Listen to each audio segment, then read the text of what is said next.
Welcome to the Selling Show, where we unpack, repack, and break down exactly how top experts sell their ideas, their value, and their services. This is your host, David Newman, and you are in the right place if you want better clients, bigger deals, and higher fees.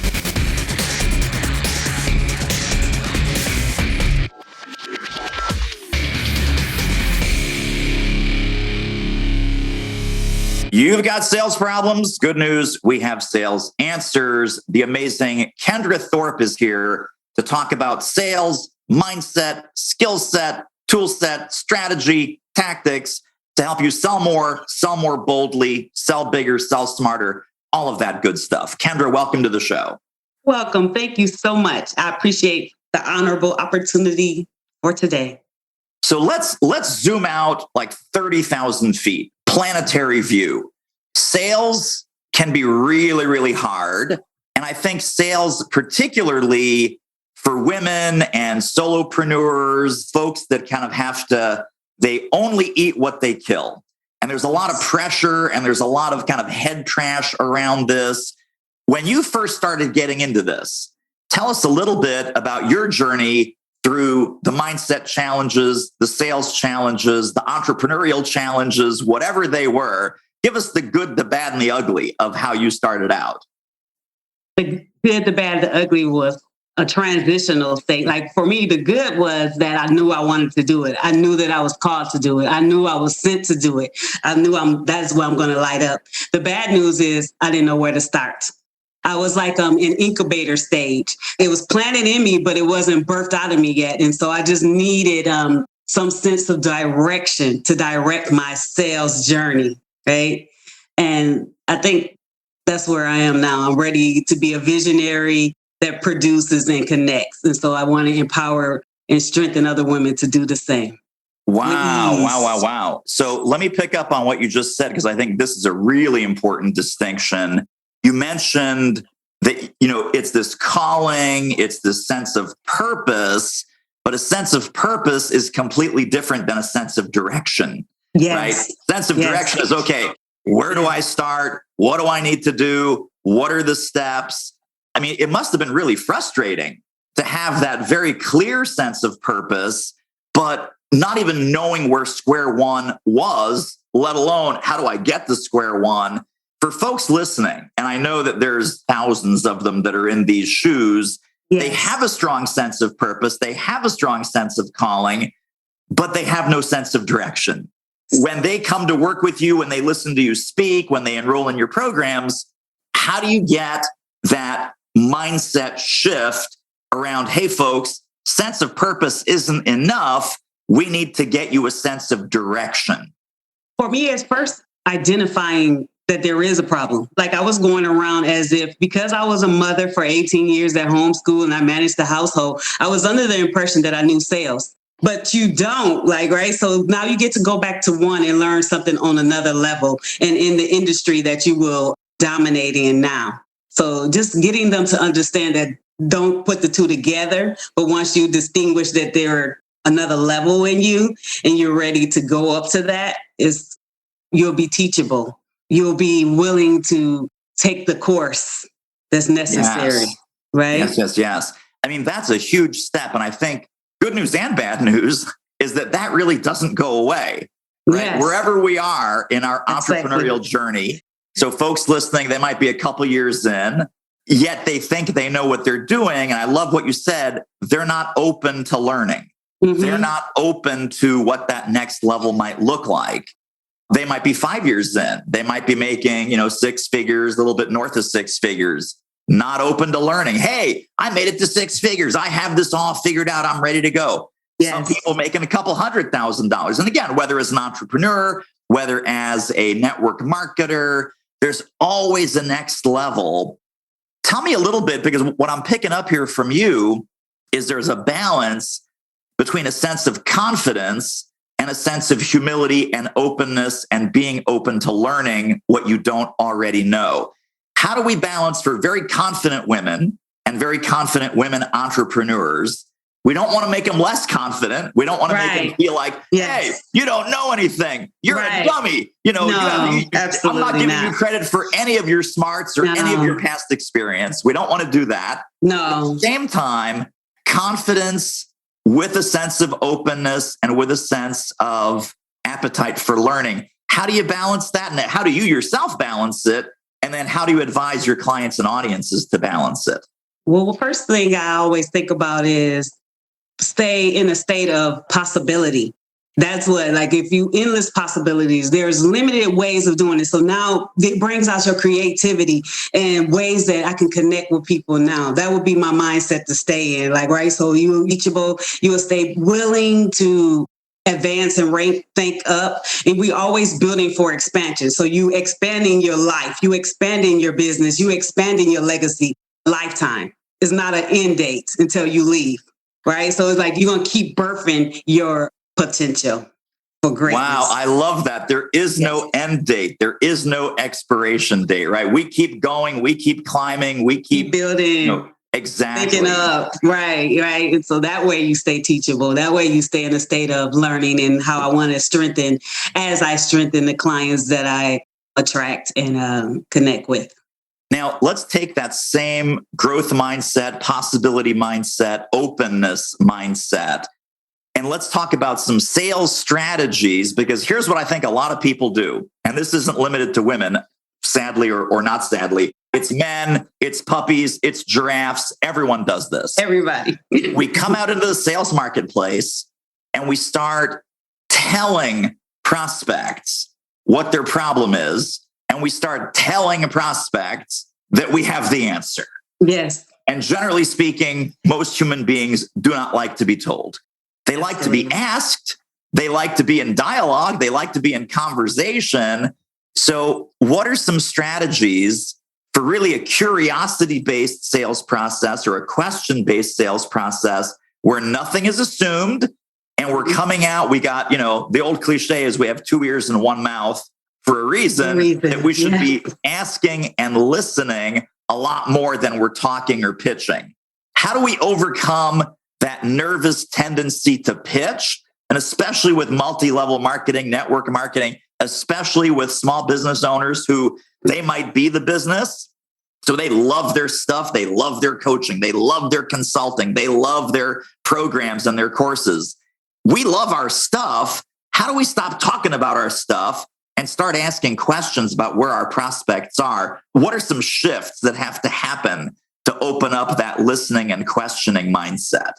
One of the shifts that I think about you have to have is a willing to serve. Like you are coming to see how you can help someone else customize their blueprint, build their own framework. You just want to be the midwife for me, or the trusted advisor, or the one that's just a guide or a support as they incubate and birth their own path. Because it's going to be the path they're going to stay on. So if we try to put them on our path, and that's how we all go all over the place, because it's I don't want to do that path. But when you stay in the ability to customize your own, then it's a path that you're going to stay on for the person or the client. I love that. I love that. Absolutely. And we say this with our clients too. The folks that we like to work with, and it sounds like the folks you like to work with, are the ones that would get there anyway, but they would get there just through brute force, right? Brute force effort. They would punch through brick walls. They would climb any mountain to make it happen. But you're the Sherpa. You're the guide, like you said, the midwife. You help them make that birthing process as easy as possible, although it's never easy. Never. As painless as possible, but although it's never haven. Painless. Right. but you're helping them accelerate the speed and shorten the path to get to where they were going to go anyway. Absolutely. And I love that. I love that. Tell me a little bit about the difference when, again, with your audiences, with your clients, what's the energetic vibration when you do this with them instead of doing this to them? I think about collectively collaborating. You're not going out to try to find a community that you can trust. You are in one. I'm going to build that we're going to stay connected. We're going to have a safe haven. A lot of times when you're an entrepreneur, you believe that you don't have any thoughts, like, right? But when you get together and you see that, like, this was a hard day or this was a great day, you want to be in celebration as well as being able to have a safe haven to upgrade your mindset and keep it in, like you said, growth mindset. Keep it in limitless possibilities, not shrink down to only one possible way. Yes. Well, it's so funny because I think when people hear you speak, when people enroll in your programs, yes, there is a lot of kind of high energy, you can do this, motivation, inspiration, recommendation, strategies, tactics, tools, etc. What you just said is critically important, though, that I think, and see if you agree with this. I mean, I think in my world, I agree with it, but that doesn't matter. On the bad days, is when people need Kendra the most. On the bad days when they think, man, this is hard. Man, I just hit a brick wall. Man, I just lost the sale. Man, I just screwed up that conversation. What do you do to raise your people up when they hit the hard parts, they hit the painful parts, they hit the rejection? What are some ways that you help them get back on the horse psychically? One of the things that I love to do that works even for me is know that, like, no, not now, or yet, or the possibility that there is another way. Like every time something doesn't work for me or my client, I always think, like, let's think of another possibility.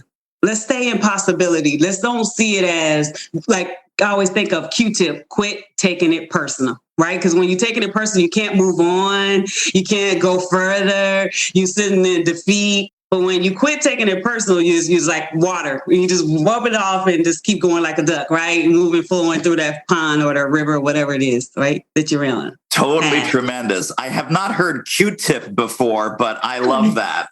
Yes. Quit taking it personal. Quit taking it personal. This ain't personal. This is business. Right. Let's go. Right. Well, so, the universe does not want you to take it personal. Yes. But at the same time, there are lessons sometimes when something doesn't work. And I love what you said a second ago. You hit a brick wall. Let's figure out a way over it, under it, next to it. Next time, bring a rope. Next time, bring a ladder. Next time, bring some dynamite. Right. Blow up that brick wall. Let's blow it up. Right. At what point do you think folks have the tenacity and the stick with itness to really kind of punch through to some level of success? Is that different from person to person? Is that, hey, you'll need to struggle for 3 years, then you'll figure something out? What's been your experience and what's your advice to your clients? How long should it take? How long should they stay in the game, before realizing it's time to change tactics or bring a rope, bring a ladder, bring some dynamite? Yes. One of the things I always think about is, in every level, in every situation, you're going to have a giant, you're going to have barriers, and you're going to have a blind spot. So if we take each problem that you might be facing and look at what is the giant in here? What is the blind spot? What is the barrier that I want to remove? What relationship do I need to build? What kind of person do I need to ask? What kind of tools do I need to add on to remove these obstacles so I can swiftly get rapid transformation? Wow, I love that. The giant, the barrier, and what's the third one? Blind spot. Blind spot. Yeah. I totally love that. Who's the giant? Who's the bad guy? Who's the big evil ogre? Right? Yeah. Giant, barrier, and blind spot. Man, if you could dial those in, if you could look for those in your business, in your life, every day, you're going to face it every day. So what is it? Let's say identify it daily so it can be removed. So you can keep maneuvering through your journey of success or prosperity or accomplishments or whatever it is. Yes. Holy smokes, so much value in this episode. Listen, if you are loving what you're hearing, feel free to download, subscribe, tell a friend, leave a review on Apple Podcasts or wherever you're listening to The Selling Show. Now, back to the interview. Let's get a little bit into some sales strategy. And this is, I think, the number one fear. I mean, sales goes all the way from initial hello to, hi, here's a check for zillions of dollars. Yes. People are afraid to open conversations, right? We were told from a very young age, don't talk to strangers. Yes. Don't bother people. Don't bother people. Sit down, go back, sit in the corner, be quiet. Yes. And we're not told to speak up, and we're not told to speak out, and we're not told to go out and reach out to strangers. That initial outreach, I think a lot of people listening feel that is the very hardest part of this whole sales thing. What do you do in your seminars and programs and coaching to get people over that fear of talking and opening conversations with people that they think they might be able to help? One of the things I tend to do, because I used to be in network marketing myself, was learn the power of no. So I would keep on telling myself no. Every time I ask myself a question, I'll say no. And then I'll ask other people to just say no to me the whole day. Like, no. So then you would get on the thought, and then you start thinking of creative ways to get them to say yes. And so it becomes like a destiny, a destination, or a journey. So just keeping people in the state of being rejected. It's not personal. Like we said earlier, it's not personal. So just make it fun, make it freedom, make it just in questions and you Q&A, but you get to do it so you can determine how to be of assistance, to be of a service, to be a servant into their destination, to be a light, to show love, however you want to look at it, but just get to the point where it's human to human, enjoying one another. Wow, very powerful. I think one of the things that I'm picking up from what you just said is the human to human piece for sure is really focus on helping that person, right? Mm-hmm. Helping before pitching and serving before selling. If a selling conversation emerges from that, great. But I think where people get all white knuckled and nervous and stressed and their ears start to blow up and everything is when it's like, okay, go out in the marketplace and start selling. And sell. And they think that's, let's get married on the first date. Right. And let me use these pickup lines and let me use all these weird high pressure tactics. Yes. And you're saying, hey, listen, slow down, open up, human to human, and don't be so afraid of the no. Yeah, I like that. Getting rid of the no is because one way it was taught bad, but I used to hear no all the time from my mom. So to go outside, I had to figure out a way to get her to say yes. So it was like, I got all day. I'm going outside before it's dark. So it was like, how do you get to the yes? And that just keeps you in endless possibility, a state of abundance, a state of building. I kept talking to her. I kept doing the things she enjoyed, right? So then you're just building and then somehow it helped her as well as myself. And it got to the answer, right? And that's how we have to build in sales. Like you just chatting, you're just connecting, you're just relating to one another again. Because I think chat has helped us get out of it. Zoom have helped us get out of personal relationship because we can just chat in the box. We can just push a like, but going back to human contact. Yes. I want to take you back to your own days in the network marketing world. What would you say were some of the key lessons, some of the big ahas as you went through that journey, the ups, the downs, the highs, the lows, and which of those lessons are you teaching your folks today, your clients, your audiences? But let's first go back to some of the kind of the do's and the don'ts and the bumps along the way in your own journey, getting a handle on all of these things we're talking about. One of the things in my journey was I was being trained the product, but it was really me because we all were selling the same product. But when you start teaching someone that the power is you, they want you, that wasn't taught to me. So it was like something I had to learn through bumping my head because I go in and I perform the product and then I didn't have the engagement of the people because they wasn't impressed with that product. Right. But then when I became myself, made jokes, enjoy the atmosphere, make it a fun, loving time. It was me. And what product do you have? Wow. Right. Huge. Absolutely. So I think that's what I want to encourage and motivate and uplift and ignite in the women network marketers. It's like, it's you. They want you. They can buy the Avon anywhere or whatever product there's there. But it's you in the way you present how you can be of help to them that I buy. Yeah, absolutely. Well, and I love what you're saying because that's really, really an empowering message. Mm-hmm. So people buy who you are more so than they're buying what it is that you're selling. Mm-hmm. And The other powerful part of that, I think, for folks to really listen to what Kendra's talking about here is imagine if you changed products. So let's say you go from selling Avon to selling real estate. You were killer. You were top of the heap in Avon. Man, the lipstick, the deodorant, the perfume, you had all that going on. Now you're moving into real estate. Yeah. You still have your network. You still have your fan base. You still have the people who enjoy you and your energy and so forth. Are they saying, well, no, hang on, real estate's not lipstick. Sorry, Kendra, I'm not buying. Right. Or would they be just excited to buy a house from you as they were to buy the lipstick from you? I think the answer is yes. You agree?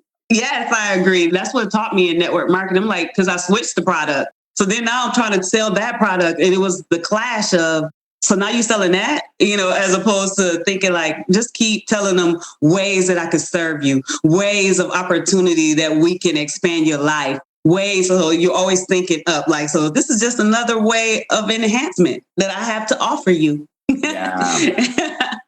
It's so funny. This reminds me of a story. I worked with a woman, this was years and years ago, and she was in fact a real estate agent. And she wanted to start getting into training and speaking and coaching and so forth. And very, very successful on the real estate side. Could not get past square one on the speaking, consulting, coaching side.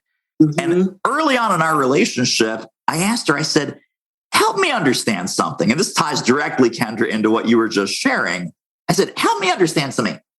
How can you be so gosh darn successful in real estate and you're not confident, you're not clear, you're not motivated, you're not excited by going out and marketing the coaching and the speaking that you want? And she said something that was profoundly important. She said, well, David, that's easy. With real estate, I know what I'm talking about. And I was like, whoa, dude. No. I said, but imagine now. So hang on, because what's the product over here? The product over here, Kendra, just like you're saying, product over here was her. Yes. So really, she knew a lot more about what she was talking about on the coaching and consulting side. She had the product knowledge on real estate, but she didn't transfer that confidence. Yes. She didn't transfer that can do, whatever it takes. Hey, Mom, I'm playing outside before it gets dark. I don't care what you throw up in my way here. I'm going. I'm going outside. Yes. So let's talk about that woman. Pretend she's your client. She's really successful in real estate. She's coming to you and she's like, I really want to get into this network marketing thing. I really want to kind of have my own thing outside of real estate or a side hustle at first. I want to grow it later.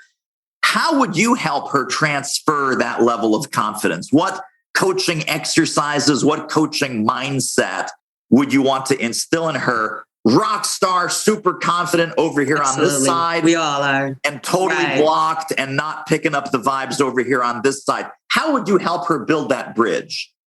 The way I would first identify is the fact that you get to go back to 1, right? We get to 10. And we think like, as long as we stay in this little pond, we are successful. She was amazing as a real estate person. So but now she gets to go into another sea of abundance, right? So now you got to learn to get along with sharks and clownfish and all of these things. So let's go back to 1 and find our school, right? Because you're going to be when you get into the fish out there, they roll in schools, they roll in togetherness. And so we're just going to work on finding out how to be at 1 and be okay. But we know our goal is 10. So we can go to that, like we always say, think up. Then we're going to think up to our next level. So let's consider this. Be at 1, because you got to stay at the state of foundation, structure, or a system mindset for this now. So that's why it's next now, because now we're going to think up on this now. I love that. Absolutely. Yes, I know. Terrific episode here, but have you seen our latest web training? Oh my goodness. Pop over there right now, or as soon as you're done listening to this episode, it's doitmarketing.com/webinar. See you over there. Back to the good stuff. As we're rounding the home stretch, and Kendra, this has been so fantastic and so awesome. Thank you, thank you, thank you. Our final 3 questions. Number 1, if you had a sales superpower, what would you say that sales superpower is? And then I'm going to ask you about your sales kryptonite, something that you're working on or something that you're not that great at, but looking at always improving, always raising the bar. And then, of course, we want to find out where people can get connected and stay connected to more Kendra Thorpe brilliance. But let's start with sales superpower, followed by sales kryptonite. What do you got? My superpower is igniter. I can ignite, I can strengthen, I can go in and light up a room. So that is the power that I love and enjoy, is connection. So important in a sales process. Oh my gosh. I want to pause there even before we get to the kryptonite. Yes. Think of a prospect's day in the life. Imagine if talking to you, like talking to Kendra, talking to you was literally the highlight of their day. Talking to you was the most energized, excited, potential-filled conversation that they've had that day. Do you think you would sell more? I think you would sell more just the way Kendra sells more if you bring that igniter energy, that excitement, that looking at people and being able to literally light them up. That's what igniter means. Yes. I love that sales superpower. So good. How about sales kryptonite? What is it that you're working on improving? I would go with being firm in the decision. Being firm in the decision. This is the amount of money, the negotiation. This is what I charge, and I'm staying here. I'm not going down. I can't go up, but that's it. But not down. That's what I'm learning to master. Just stay rooted in the price or the negotiation. Well, and here's how to make negotiation even more fun. Just like you said, I'm not willing to go down, but tell you what, I am willing to go up. Right. If you want more help, you want my bigger program, you want 3 keynotes instead of 1. Instead of 1. You want coaching for your whole team, not just you. Everybody can get it. Exactly. I love that. So that's how the kryptonite becomes the superpower. Absolutely. Absolutely. So just really staying in that. Well, I know that people are going to want to get connected and stay connected to more Kendra Thorpe brilliance. Where can we send them? Where should they go? And we will also link this up in the show notes directly under this episode. But where can we send people to connect more with you? One of the awesome places that I hang out is www.kendratc.com, my website. There, I make sure I update things and just tips and notes and links to book a Next Now GPS call with me, however I can be of a service. You can reach me at www.kendratc.com. I like it. KendraTC.com. And again, links in the show notes. You can click right there, hop over there. I love the GPS call. What's the name of it again? Next Now GPS call. So we're going to help folks in that call. You help them kind of map out where they are, where they want to go, and the quickest, shortest path to get there. Absolutely. Rapid transformation, urgency, and quality implementation and results. That's what we focus on. Totally fantastic. Next Now GPS call. I think I might need a Next Now GPS call, frankly. All right, Kendra Thorpe, total rock star. Thank you. It's been so great having you on the show. Just gems, value bomb after value bomb after value bomb. Thanks for being on. Thank you, David, for this wonderful opportunity. And I appreciate just sharing time with you and being able to get cool gems as well from you. So it was so fun. And that wraps up another episode of The Selling Show. Hey, tell you what, if you like us, rate us and review us on Apple Podcasts, subscribe, tell a friend, go grab the notes and downloads and extras at thesellingshow.com. See you next time.